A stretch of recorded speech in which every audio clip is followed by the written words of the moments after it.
New York City, I'm going to need you to sit down for this one because this might be the fastest political plot twist we've seen in modern urban history. You were promised billions would pay, corporations would pay. You were promised free everything. And now, guess what? You're paying for it.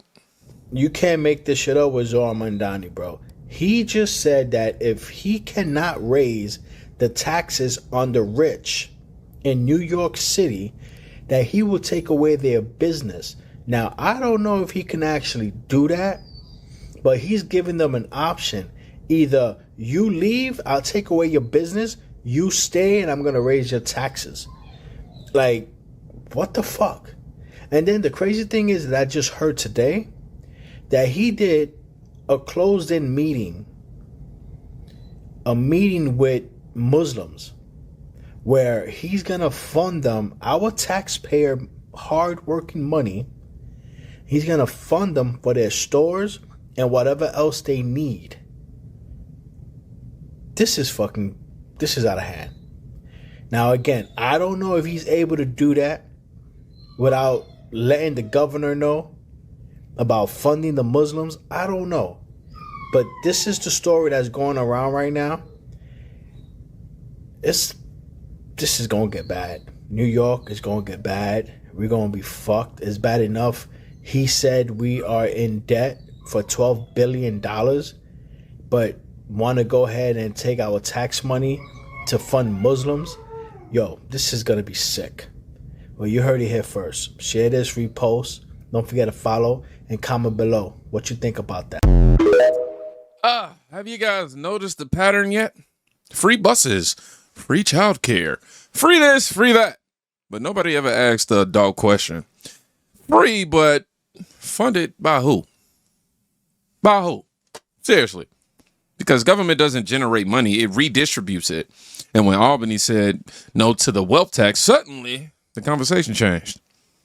That's when theory met math. And math doesn't care about campaign slogans, y'all, not even a little bit. Now, watch how this moves from campaign fantasy to governing reality. Because it wasn't just commentary accounts saying this. This next clip shows the promise in his own words. I, Zahran Kwame Mamdani. I, Zahran Kwame Mamdani. Do solemnly swear. Do solemnly swear. That I will support the Constitution of the United States. That I will support the Constitution of the United States. The Constitution of the State of New York. The Constitution of the State of New York. And the Charter of the City of New York. And the Charter of the City of New York. And that I will faithfully discharge the duties. And that I will faithfully discharge the duties. Of the office of the Mayor of the City of New York. Of the office of the Mayor of the City of New York. According to the best of my ability. According to the best of my ability. So help me God. So help me God.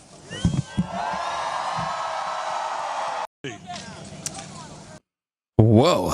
All righty. All right, I made a little mistake. This ain't the clip with him announcing taxes. This is the inauguration footage. But it's symbolic. It's the new era begins moment. What the post is doing is this, though. It's using this celebration moment as contrast. You know, the caption is the argument, not the video. The argument is you campaigned on tax the billionaires. Now the approval on the table is a 9.5 property tax hike. That's why this edit works. Because politically, nothing hits harder than hope to reality. Now, whether you agree or disagree with him, the tension is simple. If Albany doesn't approve new taxes at the state level, the city only has so many tools, and property taxes are one of them. That's the pivot point.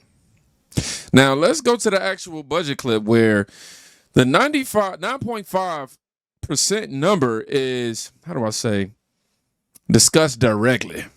At the heart of this path is a property tax increase. This would effectively be a tax on working and middle-class New Yorkers who have a median income of $122,000. The second path also requires us to raid our reserves. It would mean withdrawing $980 million from our city's rainy day fund in fiscal year 2026 and $229 million from the Retiree Health Benefit Trust in fiscal year 2027. These are steps that have been taken before, but only in moments of extraordinary external crisis. Mayor Bloomberg's response to the 2008 financial collapse and Mayor de Blasio's response to the enormous revenue shortfall caused by the pandemic. We do not want to have to turn to such drastic measures to balance our budget. 9.5% across the board. Not just billionaires, not just corporations, across all properties. And here's what people miss. Property tax increases don't just hit homeowners. They hit the landlords, which hits renters, which hits small businesses, which hits commercial leases. Basically, this doesn't stay contained. It spreads. Now, let's add fuel to that fire because it wasn't just property taxes being discussed here, y'all. This next clip triggered retirees and homeowners at the same time. Rather do is ensure that they remain as they are so that the city can be on firm financial footing. However, in order to get to this point of closing the gap on both this fiscal year and the next fiscal year, we are forced to raid the rainy day fund, the retiree health benefits trust reserve, and to increase property taxes across these other years. What? We would rather do There go the play button, whooping my ass again, yo. is ensure Now, when people hear the words raid retiree funds, they stop listening to nuance, right? It doesn't matter if it's technically a reserve allocation. The emotional impact is nuclear. Rainy day fund, retiree reserves, property tax hikes, all within the first, 45 days? That's how you create panic energy. Now, while physical debates are, we're exploding, cultural debates were exploding too. Let's shift lanes real quick, y'all, because this wasn't just about taxes. It became identity politics overnight. Watch this. Here is Atlantic. We are hearing Azan. Come here. I think we take pretty off Texas stuff. Yeah.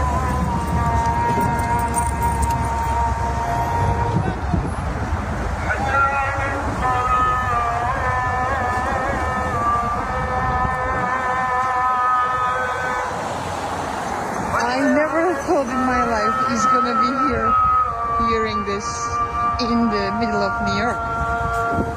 Good. Yeah.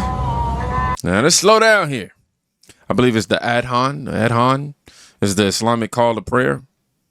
It's religious, it's cultural. It has been broadcast in cities around the world, but here's where tension is building. When something becomes audible in public spaces, people interpret it politically. Supporters say religious freedom. Critics say cultural shift. And in the city already on edge about taxes, everything feels amplified right now. Now, here's where it gets even more politically dangerous because the criticism, it didn't just come from conservative accounts, y'all. No, this one is different. Watch this. Hey guys, this is Latina, your favorite community advocate. This video is for Governor Kathy Hochul.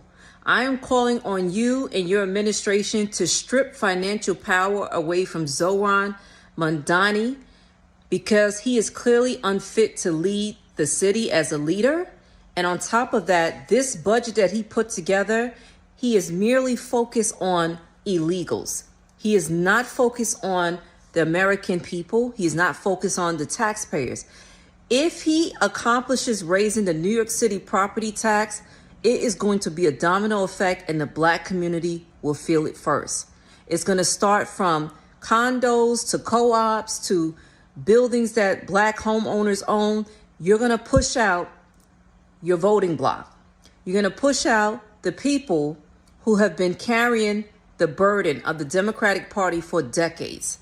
So I'm calling on Governor Hochul to do a removal of power from Mayor Zohran Mamdani. Remove his financial powers. That budget is a damn slap in the face to the black community and to all of the small property owners, and you know it. City Council, do the right thing and shut down that preliminary budget. You already know what's going to happen. That whole, you're going to raise the taxes for people that make over $122,000 a year is a damn joke, and you know it. There are people who are barely making ends meet. So you're going to hit them with additional taxes? Really? Because he can't get his way, because he wants to fund his illegals? The illegals that come in, they're benefiting off of the backs of the taxpayers. That's what this is all about. Let's stop this already. Governor Hochul, do the right thing. Remove financial power from Mayor Mamdani.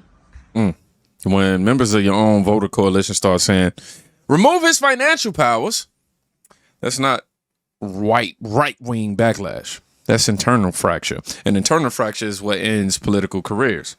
Now, lay that on top of sanitation complaints and meme warfare started immediately. I'm serious, y'all. This next one is visual chaos. I might have to blur this. I don't even know if I can show this on YouTube. It's just so nasty, too, y'all. Look at this. Bro, this sidewalk is filled with shit.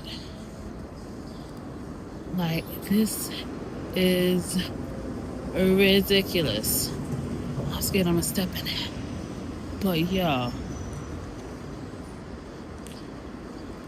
I ain't never seen no shit like that. Pun intended. Pun intended. Dog waste laws are enforced by owners. To be fair, not by the mayor personally. But in politics, perception beats technical accuracy every time. I'm just saying. It's no melts. Sidewalks look disgusting. Mayor face gets attached to it. Boom! Narrative formed. And finally, the compilation clip that turned this into a full cultural indictment. This is where, let me get my words together. This is where it stops being budget talk and becomes ideology talk. Y'all, let's run it. Want to see a liar? I want to say it very clearly. I will not defund the police. Lie. I am in favor of defunding the police. I want to speak to the memory of my aunt who stopped taking the subway after September 11th because she did not feel safe in her hijab. Oh wait, another lie. I was speaking about Zerafui, my father's cousin. Doesn't wear a hijab. I don't really have opinions about the future of Hamas and Israel beyond the question of justice and safety. Maybe he's telling the truth on this one. Oh wait, nope, lie. The struggle for Palestinian liberation was at the core of my politics and continues to be. I am not, and nor have I ever called for the legalization of prostitution. You guessed it, lie. You support decriminalizing prostitution? Yes, my fundamental belief that sex work is work. I would be happy to work with the president and the administration. Lie. We need to be doing here in our city is to end the chapter of collaboration between City Hall and the federal government. I don't believe that the role of the mayor is to police speech. Lying again. There are consequences for speaking up in favor of apartheid. So just find out who you're voting for before you vote who you're voting for. Yep, this is how political opposition brings you. Old clips, old statements, old chants. New tax hike, though. Yeah, bundle it together. Call it betrayal. Now, here's the real question. Did voters get played? Or did they get exactly what was campaigned on? Wealth taxes, police reform. What else? Progressive spending, expanding local social programs. The only surprise was Albany saying no. And when Albany says no, hey, look, city's going to have to pay, literally. New York is now at a crossroad. Either Albany passes wealth taxes or property owners carry the load. That's the reality. No memes, no slogans, no hashtags, just math, my boy. Yeah, if you live in NYC, are you feeling the shift already?